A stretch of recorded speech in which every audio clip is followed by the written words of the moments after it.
बोलिए अनंतानंद सिद्ध परमेष्ठी भगवान की, कुंडलपुर के बड़े बाबा श्री आदिनाथ भगवान की, कुरैनगर के नगर में स्थित चैतन्य चमत्कारी चिंतामणि पार्श्वनाथ भगवान की, संत श्रोमणी आचार्य गुरुवर श्री विद्यासागर जी मुनि महाराज की, आध्यात्म योगी निरापक श्रवण पूज्य मुनिवर श्री समय सागर जी महाराज की, परम पूज्य मुनिवर श्री प्रशस्त सागर जी मल्ली सागर जी आनंद सागर जी महाराज की,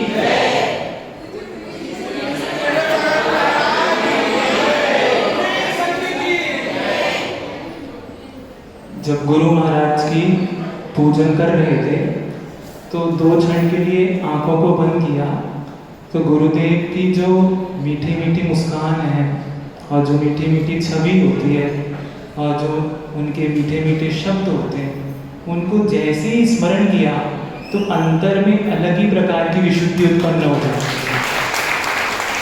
जिनका नाम स्मरण करते ही अंतरंग में परिणामों में निर्मलता आ जाती है, जिनको सुनकर हमारे कषाय शमन हो जाती है, जिनको मात्र देखकर, जिनको स्पर्श करके हमारे उपयोग में उज्ज्वलता आ जाती है, ऐसे परम गुरुदेव जिनके एक एक वचन अंतस से निकले हुए होते हैं। एक व्यक्ति है, वो सोचता है कि मुझे मीठे मीठे फल खाने हैं, तो मीठे फल खाने हैं तो क्या करता है कि मैं एक वृक्ष लगाऊंगा जिसमें मीठे मीठे फल होंगे। वो बाजार से एक बीज लेकर आता है और उस बीज को उपजाऊ भूमि में बो देता है, पानी भी समय समय पर पानी देता है, बहुत अच्छी क्वालिटी का खाद भी उसमें डालता है और यहाँ तक कि पशु पक्षी इत्यादि से वो पेड़ टूट ना जाए तो बाड़ी भी लगा देता है। समय बीतता गया, अंकुर फूटने लगे, बीज में अंकुर फूटने लगे, उसको देखकर उसके मन में प्रसन्नता आ जाती है और धीरे धीरे समय काल द्रव्य का परिणमन होता है और वो जो बीज था अब वो वृक्ष के रूप में हो गया है और मन में बहुत संतुष्टि उत्पन्न होती है कि जिस पुरुषार्थ को मैंने बीज को वपन किया था आज वो वृक्ष बन गया है और पेड़ में वृक्ष में फल आ जाते हैं। अब फल तोड़ता है, फल तोड़कर धोता है और जैसे ही उसको मुख में लेता है तो फल तो बहुत खट्टा था।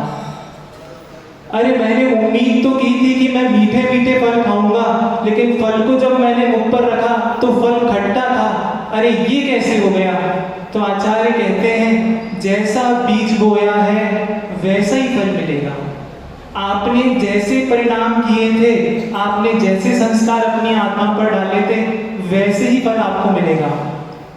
यदि आपने अशांति के बीज डाले हैं तो आपको शांति के फल नहीं मिल सकते।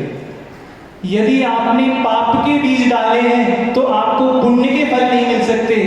यदि आपके रिश्ते में, आपके संबंधों में आपने निंदा की है, आलोचना की है, प्रताड़ना की है और आप सोचें उस रिश्ते में आपको आनंद की प्राप्ति हो जाए, तो ये संभव नहीं है। बार बार अपने परिणामों को निहारने की आवश्यकता है। जिस समय हम किसी सराफे की दुकान पर जाते हैं तो सोने चांदी को जब देखते तो 5-10 बार बार देखते हैं कि इसमें क्वालिटी में कोई खराबी तो नहीं है।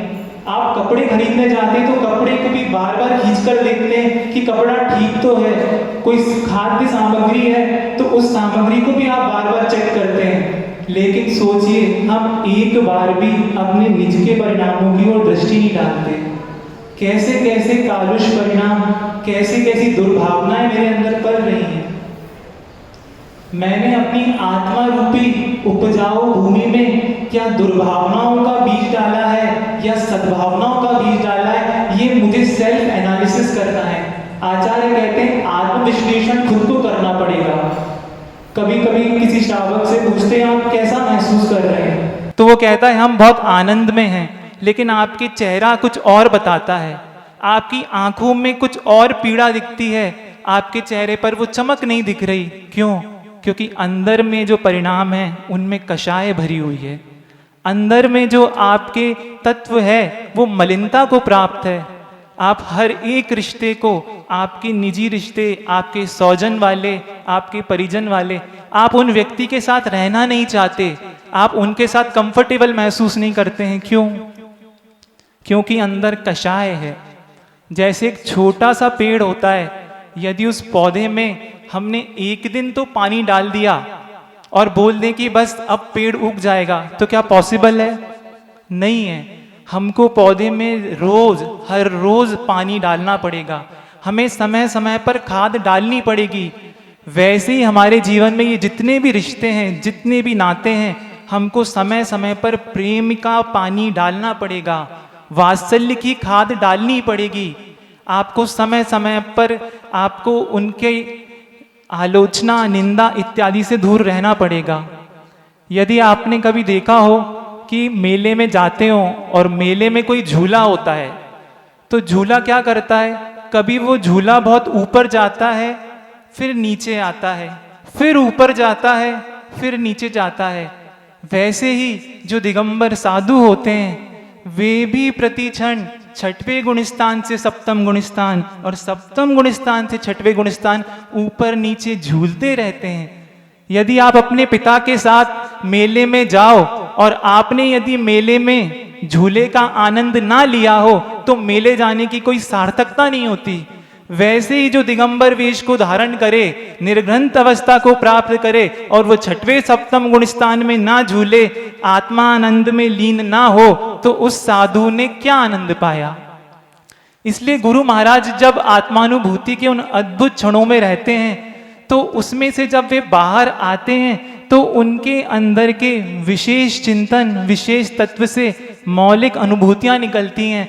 ऐसे ही गुरु महाराज ने सुनिधि शतक में गुरुदेव लिखते हैं, भोगानुवृत्ति विधिबंध हेतुर योगानुवृत्तिर भव सिंधु सेतु बीजानुसारम कलितम फलम तत् किम निम्ब वृक्षे फलितम रसालम। क्या कभी नींबू का वृक्ष का बीज डाला हो तो क्या आम का फल मिलता है?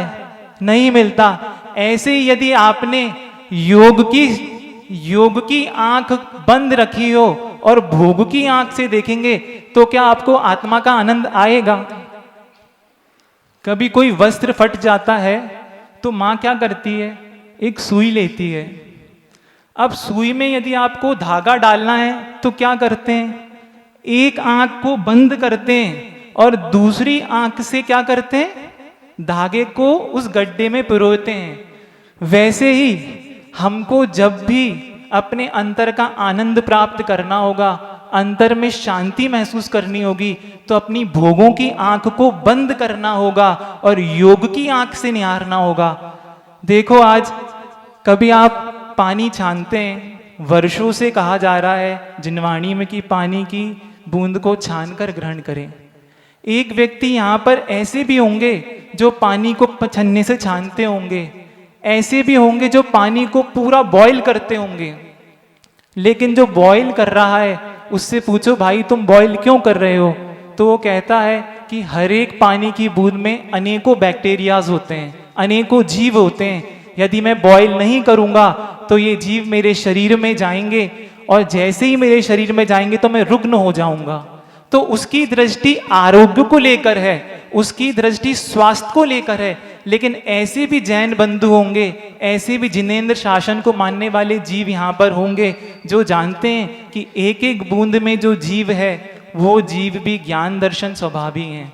उन एक एक जीव के अंदर प्रभुत्व शक्ति विद्यमान है, उन एक एक जीव के अंदर अनंत चतुष्टय धारण करने की योग्यता है। भविष्य में ये भी योग्यता पाकर पुरुषार्थ कर कर सिद्ध बनने की योग्यता रखते हैं। एक व्यक्ति जो पानी धर्म की दृष्टि से छान रहा है तो ये योग की दृष्टि है, और एक व्यक्ति जो स्वास्थ्य को लेकर कर रहा है ये भोग की दृष्टि है। हम लोग सुबह सुबह जब निहार चर्या के लिए जाते हैं तो देखते हैं बहुत सारे युवक साथ में रहते हैं, तो वो भी बड़े संभल संभल कर नीचे पैर रखते हैं। वो जानते हैं कि ये कांटा मेरे पैर में चुभ जाएगा, वो जानते हैं ये मल है, वो जानते हैं कि ये पत्थर मेरे पैर को चुभ जाएगा, तो वो भी बहुत संभल संभल कर पैर रखते हैं। लेकिन उनकी दृष्टि क्या है? उनकी दृष्टि है कि कहीं ये कांटा मेरे शरीर में ना चुभ जाए, कहीं ये पत्थर का टुकड़ा मेरे शरीर को पीड़ा उत्पन्न ना कर दे। लेकिन जो दिगंबर योगी मुनिराज होते हैं वे भी चार हाथ देखकर चलते हैं, लेकिन उनके चलने का उद्देश्य भिन्न होता है। वे जानते हैं कि जो ये नीचे पत्थर हैं, ये जो जीव दिख रहे हैं, कहीं मेरे माध्यम से, मेरी प्रवृत्ति से, मेरी प्रमादचर्या के कारण किसी जीव का आहत ना हो जाए। आचार्य श्री बार बार कहते हैं कि पर की पीड़ा अपनी करुणा की परीक्षा लेती है। यदि आपकी आंखें नहीं भीगती हैं दूसरे के दुख को देखकर, यदि दूसरे की तकलीफ को देखकर आपका मन नहीं पसीजता है, तो आप समझ लीजिए कि आपके अंदर अभी मनुष्यत्व नहीं है। मनुष्य कौन होता है? जिसके अंदर मनुष्यत्व है। गुरु बार बार दृष्टि से कहते हैं कि आप पैर पैदल चल भी रहे हैं, लेकिन यदि आपका उद्देश्य नंगे पैर चलने का इसलिए है कि मैं जब नंगे पैर चलूंगा तो एक्यूप्रेशर के पॉइंट से मेरे ब्लड का सर्कुलेशन अच्छा हो जाएगा, यदि उद्देश्य ये है तो उस समय आपने पुण्य आश्रम नहीं किया, आपने किसी भी प्रकार का पुण्य नहीं कमाया, आपकी दृष्टि आपके शरीर की रक्षा के लिए। लेकिन आचार्य कहते हैं हमें शरीर की रक्षा नहीं करनी, हमें अपने परिणामों की रक्षा करनी है। एक खुरई का भाई था यहीं पर, कुछ दिन पहले जब यहाँ पर प्रवेश हुआ तो उसकी शायद शादी फिक्स हो गई। तो शादी फिक्स हो गई है और शायद जो मैरिज है वो दिसंबर में है। तो अब उस व्यक्ति को मैंने देखा, वो कई बार दर्शन करने आते हैं। तो एक दिन उन्होंने खुद ने कहा कि महाराज श्री, मैंने अभी शक्कर और घी का त्याग कर दिया है। मैंने कहा अच्छा, आपने शक्कर और घी छोड़ दिया है? तो बोलते जी महाराज श्री। तो कहते हैं, मैंने पूछा धीरे से कि किसी महाराज श्री ने आपको त्याग दिया क्या? कहते नहीं, महाराज श्री ने त्याग नहीं दिया है, अभी मैं जिनसे मेरा संबंध हुआ है मैं उनसे बात करता हूँ। तो उन्होंने कहा अभी दिसंबर तक का समय है, 6 महीने का समय है, आप थोड़ा सा वेट रिड्यूस कर लीजिए। क्या कहा? आप थोड़ा सा वेट रिड्यूस कर लीजिए। तो वो भी शक्कर नहीं ले रहा है, वो भी घी का सेवन नहीं कर रहा है, तो आप बताइए इसको हम तप मानेंगे क्या? तप का अर्थ क्या है? तप का स्वरूप है इच्छा का निरोध करना। तप है आपके अंदर कोई इच्छा है उसका निरोध करना। उसने जो शक्कर और भूरा त्याग किया है या घी का त्याग किया है, उद्देश्य वहां पर शरीर को दुबला करना है। ये भी भोग की दृष्टि है, वासना की दृष्टि है। क्या अंतरंग में परिणाम है कि जब शादी होगी तो मेरे फोटोज अच्छे आएंगे, ये अंतरंग में परिणाम है। तो आचार्य कह रहे कि परिणामों की अपेक्षा देखना है। अब यहां पर योगी समय सागर जी महाराज या गुरुदेव की ओर दृष्टि डालिए, 40 वर्षों से जिन्होंने मुख के अंदर नमक का एक कण भी नहीं लिया, जिन्होंने अपने मुख में कभी शक्कर का दाना नहीं लिया, जिन्होंने फ्रूट्स और जूसेस को कभी अपने अंदर स्थान नहीं दिया आहारचर्या में, और तब भी उनके चेहरे पर ये अद्भुत आनंद है। आखिर आनंद का कारण क्या है? आनंद का कारण है क्योंकि अंदर का जो समरसी भाव है, अंदर में जो चैतन्य का आनंद है, उसके आनंद का भोग वो करते हैं। आप कई बार देखते हैं महाराज जी हर 3-4 दिन में एक उपवास करते हैं। हम लोग एक टाइम भोजन करने के बाद भी संतुष्टि अनुभव नहीं करते, लेकिन ये योगी दिगंबर ये कैसे अनुभव करते हैं? तो आचार्य कहते हैं अंदर में सिर्फ एक ही परिणाम चल रहा है, निराहार स्वरूपो हम, अनशन स्वरूपो हम। ऐसे अंतरंग में बार बार भाव उनके उत्पन्न होते हैं।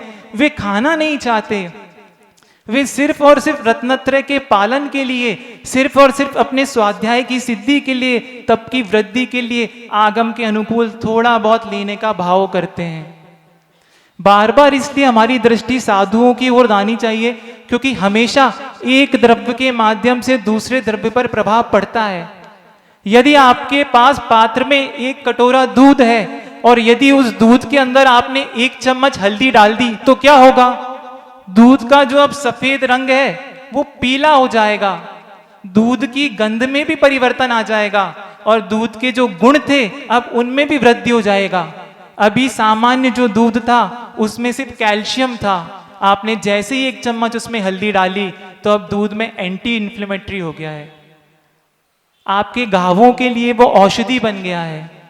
वैसे ही यदि आपने दूध के अंदर 1 चम्मच लेमन का नींबू रस डाल दिया, यदि नींबू रस डाल देते हैं तो दूध के साथ क्या होता है? दूध फट जाता है। और वहीं यदि आपने दूध में 1 चम्मच चाय पत्ती डाल दी तो क्या होगा? अब दूध का जो रंग है वो ब्राउनिश हो जाएगा, अब दूध में जो गुण थे वो सब नष्ट हो जाएंगे। दूध एक ही था। दूध में जिस समय आपने केसर या हल्दी डाली उस समय गुणों में वृद्धि हो गई, जिस समय आपने नींबू निचोड़ा उस समय दूध फट गया, और जिस समय आपने चाय पत्ती डाली उस समय दूध के गुण विकार को प्राप्त हो गए। ऐसे ही आचार्य कहते हैं जिस समय आप साधुओं की संगत में आएंगे आपके परिणामों में अंतर आएगा। जिस समय आप योगियों के निकट रहेंगे तो आपकी योग की दृष्टि खुलती है। आज देखो इतने सारे युवा युवती हैं जो आज सुबह शाम धोती दुपट्टे पहनकर या शुद्ध वस्त्रों में या बार बार साधुओं के निकट आ रहे हैं। ये वो लोग हैं जिनके घर पर वैभव की कोई कमी नहीं है। ये वो लोग हैं जिनके पास धन दौलत भी है। ये वो लोग हैं जिनके पास भोग सामग्री भी है। ये वो लोग हैं जिनके पास पत्नियां हैं, पुत्र हैं, घर बार सब कुछ है। लेकिन ये बार बार जो योगियों के निकट आ रहे हैं तो कारण क्या है? क्योंकि वे सत्य का ज्ञान होता है, वे सत्य को पहचानते हैं। हम बार बार दूसरे को दोष देने का भाव करते हैं। ये चॉइस हमेशा हमारे पास रहती है कि मैं क्या चाहता हूं। माँ, आप लोग जब चौके में जाते हैं सुबह और चौके में आपके पास यदि सामने लौकी रखी है तो आपके पास लौकी को देखकर कितने सारे ऑप्शंस होते हैं। आप चाहें तो उस लौकी से सामान्य लौकी की सब्जी बना सकते हैं। आप उस लौकी से चाहें तो कोफ्ते भी बना सकते हैं। आप उस लौकी से चाहें तो लौकी के पराठे भी बना सकते हैं। आप चाहें तो उससे लौकी का सूप भी बना सकते हैं। आप क्या चाहते हैं ये आपके ऊपर है। इसलिए बड़े महाराज जी के मुख से मैंने कई बार सुना, वो इंग्लिश में एक छोटा सा शब्द कहते हैं, एज यू लाइक वाली बात है। एज यू लाइक वाली बात क्या? आप जैसा चाहते हैं आपके साथ वैसा होगा। आपका बच्चा जब क्लास 10th में आता है तो उस बच्चे के पास ऑप्शन होता है कि बेटा तू कॉमर्स फील्ड में जाना चाहता है या तू साइंस की फील्ड में जाना चाहता है या आर्ट्स की फील्ड में जाना चाहता है। आज हम जो कुछ भी हैं, आज हमारे साथ जो कुछ भी चल रहा है, हम ही उसके लिए रिस्पॉन्सिबल हैं। मैं यदि दुखी हूं, मैं दर्द का अनुभव कर रहा हूं, तो मेरे कारण है जिनके कारण मैं दुख का अनुभव कर रहा हूं। तो गुरु कहते हैं अपने कारणों को पहचानो, अपने कारणों को जानो। किन कारण से आप दुखी हैं, किन कारणों से आप संताप का अनुभव कर रहे हैं, किन कारण से आपके अंदर संक्लेश रूप परिणाम उत्पन्न हो रहे हैं। कई बार जब दर्शन करने कमरे के अंदर श्रावक लोग आते हैं, यदि किसी श्रावक का चेहरा खिला हो, आंखें चमक रही हो और चेहरे पर मुस्कान हो, तो मात्र इसको देखकर समझ में आ जाता है कि आज इसके घर पर बड़े महाराज जी के आहार हुए। और यदि किसी व्यक्ति के चेहरे पर मायूसी हो, आंखें डब डब कर रही हो, आंखों में आंसू हो और चेहरे पर मुस्कान भी नहीं आ रही है, तो पता लगते देर नहीं लगती कि जरूर इनका घर में या तो चौका खाली गया है या फिर अंतराय आ गया है। तो कार्य को देखकर कारण पकड़ में आता है। कई बार लोग हमारे सामने आते हैं, उसके जो दांत होते हैं वो बहुत लाल होते हैं। तो मैंने एक भैया से पूछा, क्यों भाई लाल दंत मंजन करते हो क्या? तो कहता है नहीं भाई महाराज, लाल दंत मंजन करने से तो दांत सफेद हो जाते हैं, तो ये लाल लाल कैसे हो जाते हैं?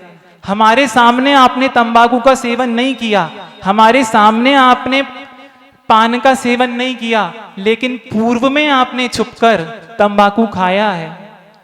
आज आपके चेहरे पर जो ये कैंसर का फोड़ा दिख रहा है, आज जो आपके चेहरे पर ये कैंसर का फोड़ा दिख रहा है, ये कार्य है। कारण बताते हैं, कारण क्या है? आपने छुप छुप कर तंबाकू का सेवन किया है। आज आपके लंग्स में कैंसर हो गया है, ये तो कार्य देखने में आ रहा है। आपने घंटों घंटों तक 24 घंटे स्मोकिंग की है, ये उसका फल है। कार्य को देखकर कारण समझ में आ जाता है। ऐसे ही एक प्रसंग है, कुछ दिनों पूर्व हम कक्ष में बैठे हुए थे, तो एक वृद्ध कपल है, एक माता पिता दोनों साथ में आते हैं और बैठकर नमोस्तु करते हैं। तो मैंने 2 मिनट बाद आंख उठाकर देखा तो मैंने आशीर्वाद दे दिया। तब भी वो बैठे हुए, चेहरा बहुत मायूस था, हताश थे। तो थोड़ा मन में भाव आ गया कि कुछ आपको मुझसे वार्तालाप करना है क्या, कोई विकल्प है?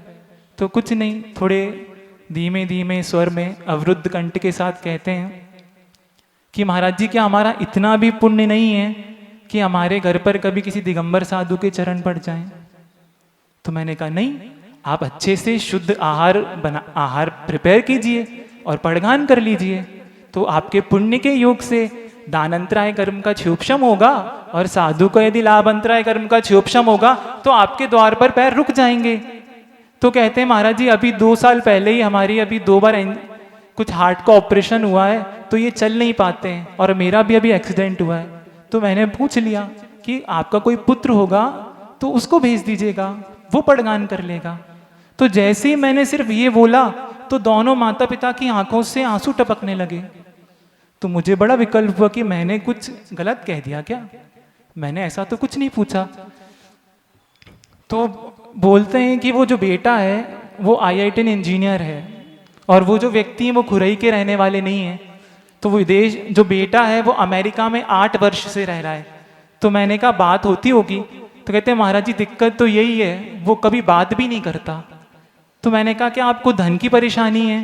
वो कहता धन की भी परेशानी नहीं है, तो बात क्यों नहीं करता?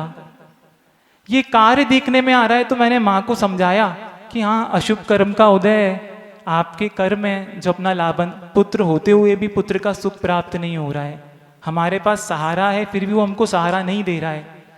तो फिर हमने धीरे से उससे पूछा माँ से कि माँ जब ये बच्चा धीरे धीरे बड़ा हो रहा था तो आपने उस पर कैसा बीज रोपण किया था, कैसे संस्कार डाले थे? तो माँ कहती है महाराज जी मैंने उसको शुरू से उसकी पढ़ाई लिखाई के लिए मैंने अपने सारे त्याग किए, मैंने सब कुछ छोड़ा, मैंने घूमना छोड़ा, भोजन छोड़े, हमने हमारे कोई भी शौक पूरे नहीं किए कि हमारे बेटे का कैरियर बन जाए। माँ ने क्या किया, माँ बार बार बच्चे से कहती बेटा यदि तू क्लास में फर्स्ट आएगा तो मुझे खुशी मिलेगी। बेटा क्लास में फर्स्ट आने लगा। बेटा यदि तू क्लास 10th के रिजल्ट में टॉप करेगा तो हम माता पिता का जो प्रसन्नता है वो बहुत बढ़ जाएगी। तो बेटे ने वो भी कर लिया। अब बेटा मेरी इच्छा यदि तू समाज में इंजीनियर बन जाएगा तो मुझे बहुत खुशी होगी, जा बेटा तू कोटा जा पढ़ने। माँ ने पैसे एकत्रित करके उसको कोटा भेज दिया। वो बच्चा कोटा जाता है, बहुत पढ़ाई करता है और पुण्य के उदय से और पुरुषार्थ से उसका IITs में सिलेक्शन हो जाता है। अब माँ कहती है बेटा मैं तो तभी प्रसन्न होंगी जब तेरे पास 1 करोड़ की नौकरी होगी। बेटे को नौकरी मिल जाती है। आप देखिए माँ कौन से संस्कार दे रही है, माँ बार बार लोभ के संस्कार दे रही है। बेटे की नौकरी लग जाती है। अब माँ कहती है बेटा रेपुटेशन कैसे बढ़ती है, जब हमारे बेटे का संबंध किसी बड़े घर में होगा। अब बड़े घर में भी संबंध हो जाता है, सुंदर बहू भी मिल जाती है। अब माँ फिर से क्या कहती है बेटा घर में बड़ी गाड़ी होनी चाहिए, तब हमें प्रसन्नता मिलेगी। बेटे के पास अब गाड़ी भी आ गई। बेटे के अंदर बचपन से यही संस्कार माँ ने डालते गए कि हम प्रसन्न कब होंगे जब तेरे पास गाड़ी होगी, हम खुश कब होंगे जब तेरी ख्याति फैलेगी, हम सुख का अनुभव कब करेंगे जब दुनिया तुझे जानेगी, हम प्रसन्न, हम खुश, हम संतुष्ट कब होंगे जब तेरे पास बैंक बैलेंस होगा। बार बार माँ ने वर्षों तक यही संस्कार डाले। बेटा जब कहता था कि माँ मुझे शुद्ध भोजन बना दो ना, तो माँ कहती थी नहीं बेटा जा ये 10 रुपए ले और होटल पे नाश्ता कर कर आ जा। बेटा दोपहर में आकर कहता कि माँ मुझे भूख लगी है कुछ जल्दी खिला दो, तो माँ ने क्या किया, मैगी का पैकेट लिया और मैगी बना दी। अब बेटे के अंदर ये अभक्ष और भक्ष को लेकर संस्कार नहीं है। घर में शादी होती थी, घर में मरण होता था, तो माँ कहती थी बेटा तुझे अपने कैरियर पर फोकस करना है। तो माँ ने संबंधों की कद्र करना भी नहीं सिखाई। ये संस्कार कौन दे रहा है, ये संस्कार कौन दे रहा है? माँ ने कभी ये नहीं कहा कि बेटा जैसे मैं तुझे रोज स्कूल तक छोड़ने जाती हूँ, आज बेटे को मैं धोती दुपट्टे पहनकर भगवान के सिर पर कलश करवा दूं। ये माता पिता ने संस्कार नहीं दिए। कभी उन्होंने ये संस्कार नहीं दिए कि चल बेटा आज अपन मुनिराज के करपात्र में आहार देंगे। ये संस्कार नहीं दिए। उसको बैयावृत्ति के परिणाम अंदर नहीं होते हैं। और जिस समय बुढ़ापे में हमारे हाथ पैर नहीं चल रहे हैं, उस समय हम उससे एक्सपेक्ट करते हैं कि वो हमारे पैर दबाए, वो हमारे पैर छुए, क्योंकि बचपन से उसने कभी देखा ही नहीं। माता पिता को कभी उसने बड़े बुजुर्गों के पैर पड़ते नहीं देखा। अपने पिता को उसने कभी भी साधुओं की बैयावृत्ति करते नहीं देखा। ये संस्कार उसके अंदर नहीं है। जब संस्कार नहीं है, बीज नहीं है, तो अब ऐसा फल आता है तो हम दुखी क्यों होते हैं? देखो लोभ के संस्कार। आज छोटे बच्चे यहाँ मंदिर में नहीं आते हैं, लेकिन संडे के दिन यदि आप नाश्ता रख दीजिए या बच्चों को पेन पेंसिल पेन दीजिए, तो सारी माएँ क्या करती हैं, जा बेटा जा। कहाँ जा? मंदिर जा। क्यों जा? मंदिर में आज नाश्ता मिल रहा है, मंदिर में आज महाराज से पेन लेकर आ जाना, पेंसिल लेकर आ जाना। आपने बच्चे के अंदर कौन से संस्कार दिए? आपने बच्चे को लोभ के संस्कार दिए, आपने बच्चों के अंदर वासना के संस्कार दिए। आप जब रात को 12, 1, 2 बजे तक बैठकर मोबाइल चलाते हैं, तो पास में बैठा बच्चा देखता है कि ये हमारे घर के परंपरा है, रात को 12 बजे तक हम मोबाइल चलाते हैं। तो जब बच्चा मोबाइल 24 घंटे चलाने लगता है, तो माता पिता टेंशन में आते हैं और साधु से बोलते हैं कि महाराज जी ये बहुत मोबाइल देखता है। तो माँ, ये संस्कार उसके अंदर आए कैसे? ये संस्कार डालने वाले कौन हैं? माता पिता। एक छोटा सा बच्चा कुछ दिन पहले छत पर एक छुल्लक महाराज जी के पास बैठा हुआ था। छुल्लक महाराज जी बच्चों को समझा रहे थे, तो बच्चों को कुछ समझ में आ गया। तो बच्चे कहते हैं कि हम आजीवन फास्ट फूड का त्याग करते हैं। तो महाराज कहते हैं कि कल अपने मम्मी से पूछकर आ जाना। तो वो माँ से पूछने गया, तो माँ ने बच्चे को क्या समझाया? माँ कहती है महाराज से कहना हमको बाहर जाना पड़ता है, कई बार स्कूल भी जाना पड़ता है, आउट ऑफ स्टेशन भी जाते हैं, तो बाहर की छूट दे दो। बताओ, भक्ष का संस्कार हम माँ ही नहीं दे रही, हम क्या कर सकते हैं? इसलिए जब भी आपके साथ कोई कार्य हो रहा है, उस कारण की ओर दृष्टि डालिए। आज यहाँ पर बहुत लोग होंगे जिनके पास 4 मंजिला इमारत घर होगा, और एक व्यक्ति है उसने 4 मंजिल घर बनाया, उसने पूरे घर में एशियन क्वालिटी का मार्बल लगाया, और अपने साथ खड़े होकर उसने बहुत अच्छे से मार्बल को घिसवाया, पेंट करवाया। एक दिन अचानक पानी भरते हुए ऊपर ले जा रहे थे और पानी मार्बल पर फैल गया, और जैसे ही ध्यान नहीं गया, प्रमाद की अवस्था थी, ध्यान नहीं रहा, अलर्ट नहीं था, और पैर पड़ता है तो फिसल जाता है।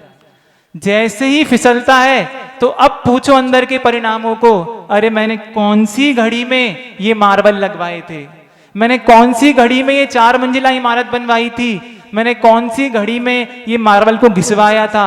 भैया किसी और को दोष मत देना, अपना ही दोष है, अपने ही कर्म है।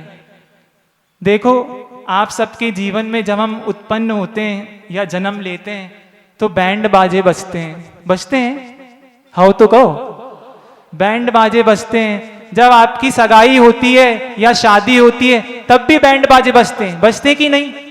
हो तो, लेकिन एक बार और बैंड बाजे बजने बाकी हैं। अब कब हैं? इस बार अब सीधे बाजे नहीं बजेंगे, इस बार उल्टे बाजे बजेंगे। इसलिए उल्टे बाजे बजें, उसके पहले अपनी उल्टी बुद्धि को, उल्टे परिणामों को ठीक कर लीजिए। गुरुदेव बार बार कह रहे हैं, बार बार संघ को यहाँ जो भेजा जा रहा है, इसका कारण यही है कि कैसे भी करके धीरे धीरे धीरे आपके परिणामों में परिवर्तन आ जाए, आना चाहिए। बार बार कहा जा रहा है अपने परिणामों को निहारना सीखिए। बार बार आप खुद महसूस कीजिए, मैं महसूस क्या कर रहा हूं। आप जितनी देर के लिए साधुओं के निकट बैठते हैं, उस समय परिणामों की क्वालिटी कैसी होती है? अलग होती है। जब कोई ईंट का भट्टा हो, ईंट के भट्टे के बाहर भी यदि आप निकलेंगे तो आपको गर्मी की अनुभूति होती है। जब ईंट की भट्टी के बाहर इतनी गर्मी है, तो अंदर कितनी गर्मी होती होगी, सोचना है। शीतल नदी है, यदि नदी के किनारे पर आप बैठे हैं तो भी ठंडक महसूस होती है। यदि आप नदी के अंदर डुबकी लगा लेंगे तो कैसी अनुभूति होगी। वैसे ही जब साधुओं के बाहर बैठे हैं, उनके निकट बैठे हैं, तब ऐसी शांति अनुभव में आ रही है। तो सोचो, जो दिगंबर वेश को धारण करते होंगे, जिन योगियों ने अपने बुद्धि पूर्वक, संकल्प पूर्वक सारे परिग्रहों को छोड़ा होगा, तो उनके अंदर में कैसा आनंद आता होगा, ये अवर्णनीय है। क्या मिश्री के स्वाद को आप बता सकते हैं? यदि कोई पूछे कि मिश्री में कैसा स्वाद होता है, तो हम कहते हैं मीठा होता है। कोई पूछे मीठा कैसा होता है, तो बता सकते हैं क्या? नहीं। जैसे मीठे का स्वाद नहीं बता सकते, खट्टे का स्वाद हम बता नहीं सकते, सिर्फ अनुभव कर सकते हैं। वैसे ही जिस समय हमारी कषाय मंद हो, जिस समय हमारे परिणाम उज्जवल हो, जिस समय हमारा उपयोग स्थिर हो, उस समय जो अंदर में आत्मा में उल्लास होता है, आत्मा में आनंद होता है, वो शब्दों से नहीं कह सकते, क्योंकि सौतत्व है। सौतत्व की अनुभूति स्वयं को होती है। मैं नहीं जानता कि जो ये बड़े योगी हैं, देखिए हम तो सामान्य मुनि महाराज हैं और बड़े महाराज जी आध्यात्म योगी हैं। ऐसा क्यों कहा जा रहा है? बाहर से वे भी नग्न हैं, मैं भी नग्न हूं। बाहर से वे भी एक भुक्ति करते हैं, मैं भी एक भुक्ति करता हूं। वे भी केश लुंचन करते हैं, मैं भी केश लुंचन करता हूं। वे भी अंतराय का पालन करते हैं और मैं भी अंतराय का पालन। तो क्या हम दोनों इक्वल हैं? नहीं। ये बाहर के मुनि तो इक्वल दिख रहे हैं, लेकिन अंदर के मुनि कुछ और होते हैं। कहते हैं जिनका मन निर्मल होता है। और आगम ग्रंथों में एक डेफिनेशन आती है कि आत्मानम अधिवसति इति आध्यात्म। जो आत्मा के निकट रहता है, जो आत्म तत्व के निकट रहता है, वो आध्यात्म है।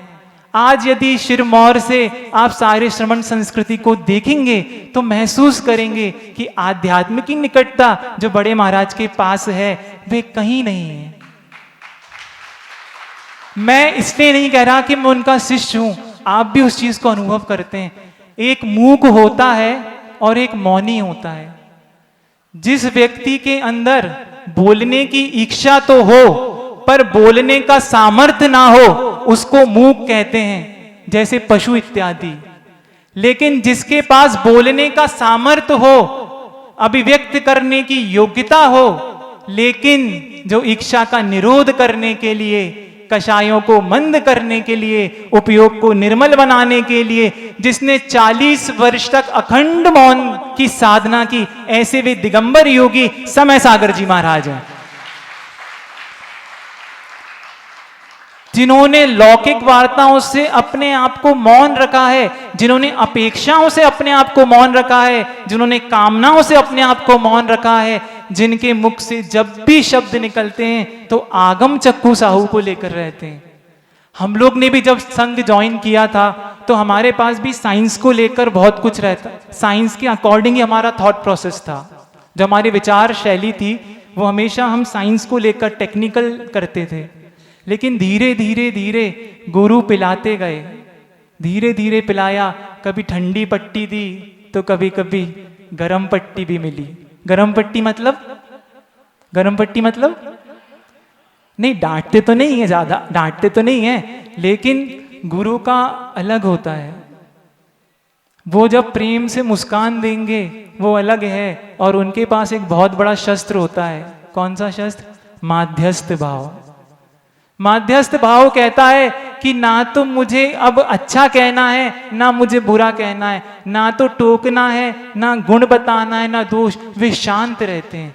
और वे जब शांत होते हैं तो शिष्य के अंदर हलचल उत्पन्न हो जाती है। अरे गुरु मेरी ओर दृष्टि क्यों नहीं कर रहे, गुरु मेरे प्रति वात्सल्य का भाव क्यों नहीं रख रहे। लेकिन फिर धीरे से कारण को देखकर, कार्य को देखकर कारण ज्ञात हो जाता है कि कुछ ना कुछ अपन ने गलती की होगी। और धीरे से सेल्फ एनालिसिस होता है और पता लग जाता है कि अपने से कुछ गलती हुई है। अब विश्वास तो महाराज करना क्या है? आज का प्रवचन तो खत्म होने को आ गया है, तो हमें करना क्या है? करना क्या है? ठीक है, हमको सिर्फ और सिर्फ अपने विश्वास तंत्र को मजबूत करना है। क्या करना है? विश्वास तंत्र को मजबूत।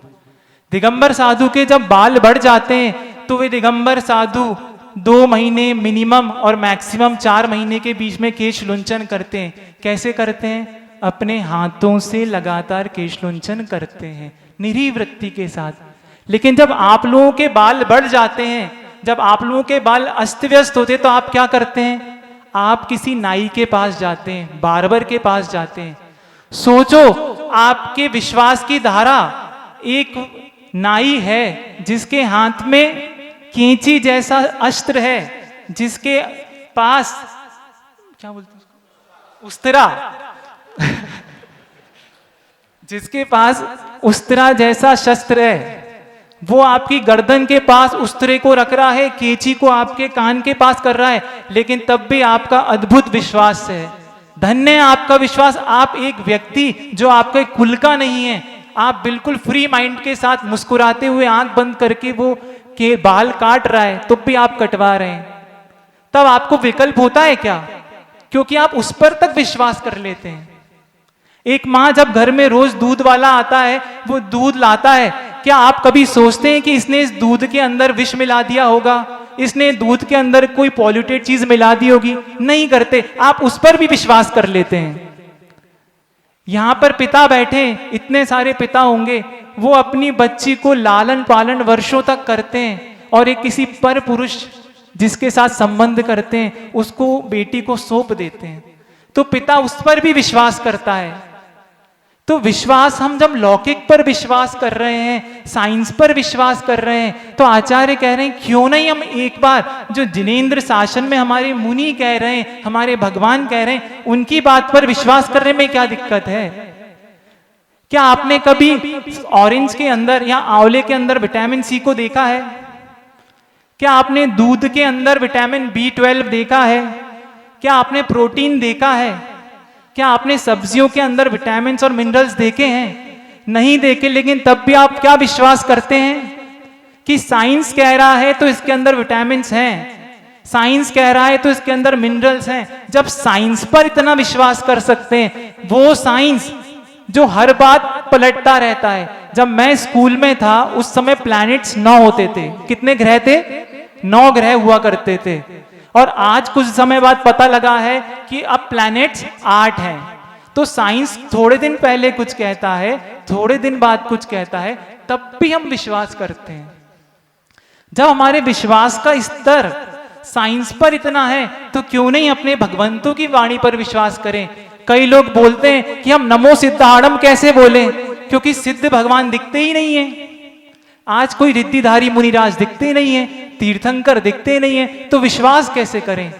तो भैया मैं ये पूछना चाह रहा हूं कि आपके पास जो जेब में मोबाइल रखा हुआ है, उस मोबाइल से यदि आपने कॉल किया और वो कॉल किसी दूसरे व्यक्ति को लग गया, तो मैं पूछना चाहता हूं कि ये कॉल कैसे लगा?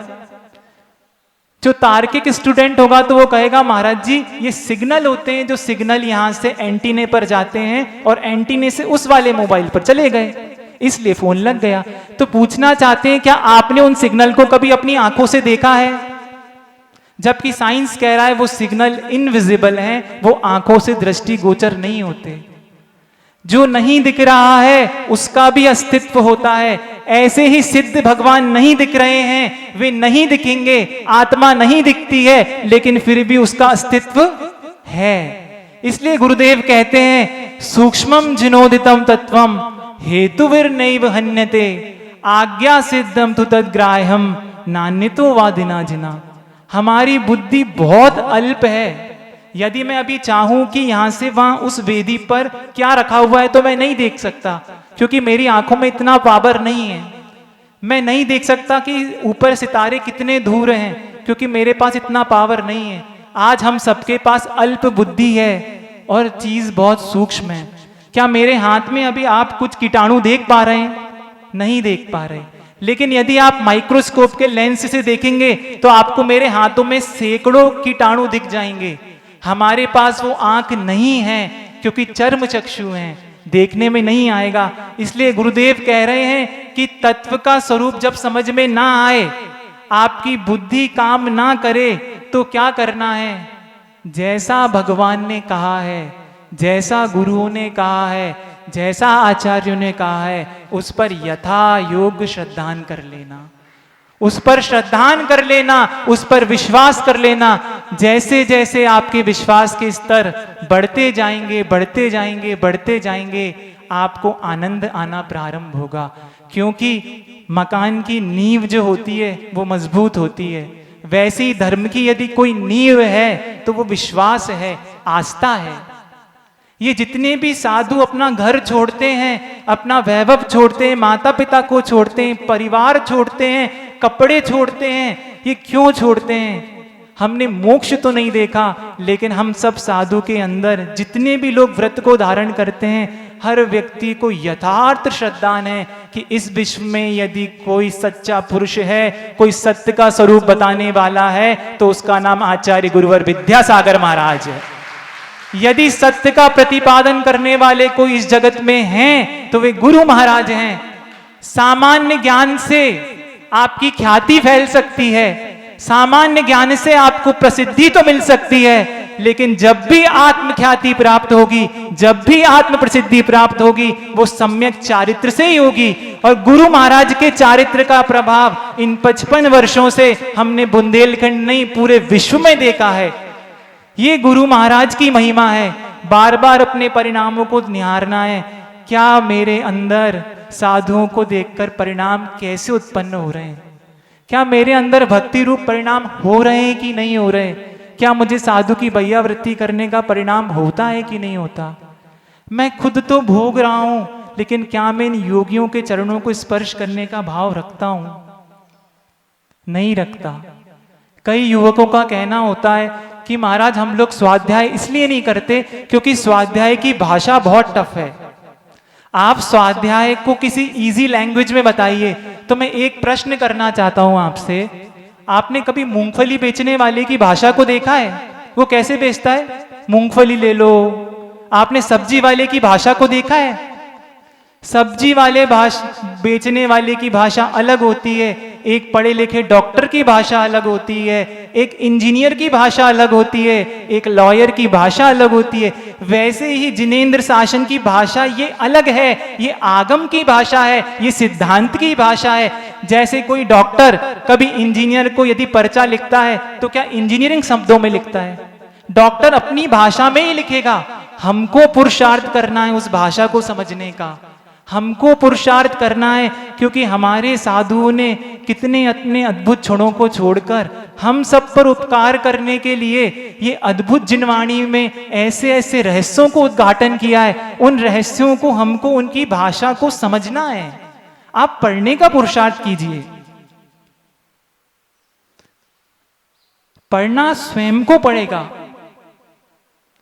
आचार्य महाराज के संग में एक प्रसंग के साथ मैं एंड करूंगा कि यहाँ से बुंदेलखंड में एक ब्रह्मचारी जी थे। तो नैमावर में जब दीक्षा होती है तो नैमावर की दीक्षा के समय वो महाराज पहली बार मालवा गए। ठेठ बुंदेलखंड का एक गांव है, वहाँ के वो ब्रह्मचारी जी थे। तो आचार्य महाराज की अनुकंपा से नैमावर में दीक्षा हो जाती है। अब दीक्षा हो गई तो आचार्य महाराज ने सुबह के उद्बोधन में कहा कि मोक्ष मार्ग में यदि आहार विहार और निहार किसी साधु का व्यवस्थित है तो उसके लिए मोक्ष मार्ग बहुत आसान होता है। और आहारचर्या को यदि संतुलित रखना है तो लौकी के ऊपर विश्वास करना। ठीक है, आचार्य महाराज ने सबको ये संबोधन दे दिया। अब महाराज पहले दिन चौके में गए। अब गए चौके में, अच्छे से उनका पाद प्रक्षालन होता है, पूजन होती है। अब जब थाली दिखाने का नंबर आता है तो थाली दिखा रहे हैं। तो थाली में माँ बताती है दाल है, ये भिंडी है, ये टमाटर है और ये आल की सब्जी है। तो महाराज देखते हैं लौकी जैसी दिख रही है, लेकिन वो हटा देते हैं, सुना ही नहीं आल की सब्जी क्या होता है। एक दिन निकल गया। नेक्स्ट डे फिर महाराज का पड़गान होता है। महाराज फिर किसी मालवा वाले के चौके में जाते हैं तो वहां फिर होता है। वो माँ दिखाती है थाली, थाली में देखा दाल है, पापड़ है, सब कुछ है, आल की सब्जी। तो फिर भी महाराज जी ने हटा दी। तो महाराज एक दिन जाकर अपने साधर्मी भाई से कहते हैं कि क्या यहाँ मालवा क्षेत्र में कोई लौकी नहीं खाता क्या? क्या बोल रहे हैं? क्या मालवा क्षेत्र में कोई लौकी नहीं खाता? यहाँ पर तो गट्टे और ये मिर्च मसाले वाले सामान रहते हैं। तो महाराज कहते हैं धीरे से, भैया जिस लौकी को आपके बुंदेलखंड में गड़ेलू कहते हैं, क्या कहते हैं? आपके बुंदेलखंड में गड़ेलू कहते हैं, इंग्लिश में उसको बॉटल गार्ड कहते हैं, वैसे ही मालवा में उसको आल की सब्जी कहते हैं। वैसे ही आचार्य उमा स्वामी महाराज तत्वार सूत्र में क्या कह रहे हैं? क्या कहते हैं? तत्वार्थ श्रद्धानम सम्यक दर्शनम, कि तत्व पर जो श्रद्धान है उसका नाम सम्यक दर्शन है। वहीं पर आचार्य समंतभद्र स्वामी कहते हैं कि सच्चे देव, सच्चे शास्त्र और सच्चे गुरु के ऊपर श्रद्धान करने का नाम सम्यक दर्शन है।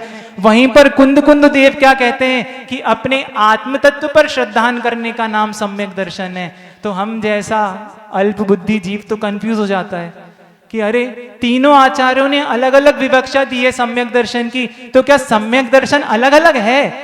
मां, चाहे आप लौकिक को गड़ेलू कहो, चाहे लौकिक को आप बॉटल गार्ड कहो, चाहे आल कहो, लौकी में कोई परिवर्तन नहीं है, लौकी का गुणधर्म वही है। वैसे ही आप चाहे सम्यक दर्शन को चरणानुयोग की पद्धति से कहो, आप सम्यक दर्शन को कर्णानुयोग की पद्धति से कहो, सम्यक दर्शन तो सात तत्व की ओर ही है। तो ये अंतर बताने वाले कौन होते हैं? ये गुरु होते हैं। यदि सत्य का प्रतिपादन सही रूप में कोई कर सकता है तो वे गुरु कर सकते हैं। गुरु के पास ही ऐसी योग्यता होती है। आज हम लोग भी बोल पा रहे हैं तो हमने आज 6 साल में वो स्थिति भी थी जब संस्कृत को देखकर हाथ कांपने लगते थे। जब संघ में आए और जब ब्रह्मचारियों को देखते कि ये संस्कृत की सिद्ध भक्ति, आचार्य भक्ति की अंचेलिकाएं पढ़ रहे हैं तो घबराहट हो जाती थी, क्या करेंगे। लेकिन गुरु ने हमेशा कहा धैर्य रखो, धीरे विद्या कालीन पच्यते, और धीरे धीरे धीरे इतना पुरुषार्थ जैसे कोई पिता अपने बालक को पढ़ाता लिखाता है, माँ अपने बच्चे का लालन पोषण करती है, वैसे ही आप सोचिए हमने हमारे माता पिता को छोड़ दिया, हमने हमारे परिजन को छोड़ दिया, और यहाँ तक कि गुरुदेव भी हमारे साथ नहीं रहते हैं, तो हमारे अंदर भी क्या क्या परिणति चलती होगी। हमारे अंदर के सारे विकारों को धीरे धीरे धीरे करके निकालने वाले यदि कोई हैं तो ये गुरुदेव हैं, जिनके साथ इसलिए बड़े महाराज जी बार बार कहते हैं, मैं उनका एक सूत्र याद आता है, वो कहते हैं बंदेदिको पारिणामिको च। आप जैसे क्षेत्र में रहेंगे, जैसी संगति में रहेंगे, वैसा अंतर आएगा। यदि हम आध्यात्म योगी के चरणों में रह रहे हैं और हम साधुओं के पास आध्यात्म ना आए, जिनके पास सिद्धांत का अपूर्व ज्ञान है, और यदि हमारे पास सिद्धांत ना प्रवेश कर पाए तो कैसे संभव है। आप जैसी संगति में रहेंगे वैसे आपके पास अंतर आएगा। आचार्य महाराज मूक माटू में कहते हैं, युगों युगों से भवों भवों से जैसी संगति वैसी मति, जैसी संगति वैसी मति, और जैसी आपकी मति होगी वैसी आपकी अग्रिम गति होगी। आपका बच्चा यदि ऐसे सर्कल में रहने लगे जिनके हाथों में मदिरा की बोतल हो, जिनके हाथों में सिगरेट हो, जिनके हाथों में मांस का सेवन हो, जो हर समय मुख से गाली निकालते हो, तो आप देख लेना विद इन डेज, कुछ ही समय के अंदर आपके बेटे के अंदर भी वे सारे दुर्गुण प्रवेश कर जाएंगे। प्रभाव पड़ता है। यदि आपने पानी को अग्नि पर रख दिया तो पानी गर्म होकर वाष्पीकरण होकर उड़ जाएगा। यदि आपने पानी को फ्रीज में रख दिया तो वो जम जाएगा। हम जैसी संगति में रहेंगे वैसे हमारे परिणामों में उत्तरोत्तर वृद्धि होगी या कमी आती जाएगी। इसलिए अपने वक्तव्य को हम समाप्त करते हैं और बस ये कहना चाहते हैं कि आप लोग भी अपनी संगति की ओर ध्यान दें, क्योंकि जैसे संगत में आप रहेंगे वैसे आपके भावों में चेंज आएगा। जैसे लोगों के बीच में रहेंगे वैसे आचरण में परिवर्तन आएगा। क्योंकि यदि हमारा सम्यक आचरण नहीं है, सम्यक श्रद्धा नहीं है, सम्यक ज्ञान नहीं है, तो ये जीवन व्यर्थ हो जाएगा। बहुत मुश्किल से ये जैन कुल मिला है। देख लेना, कई अजैन लोग बेचारे बाहर खड़े होकर देखते हैं कि इन मुनिराजों को आहार देने का भाव भी रखते हैं, इन मुनिराजों की सेवा करने का भाव भी रखते हैं, लेकिन उनका इतना प्रबल पुण्य योग नहीं है। आज हमारे पास प्रज्ञा मिली है, ज्ञान मिला है, सुंदर शरीर मिला है, स्वस्थ शरीर है, इसका उपयोग कर लीजिए, उपयोग करना चाहिए। ऐसा ही आचार्य महाराज कहते हैं। परम पूज्य आचार्य गुरुवर श्री विद्यासागर जी महाराज की, परम पूज्य मुनिवर श्री समय सागर जी महाराज की, बोधि समाधि निधम परम पूज्य मुनि श्री निर्लेप सागर जी महाराज की, समस्त मुनि संघ की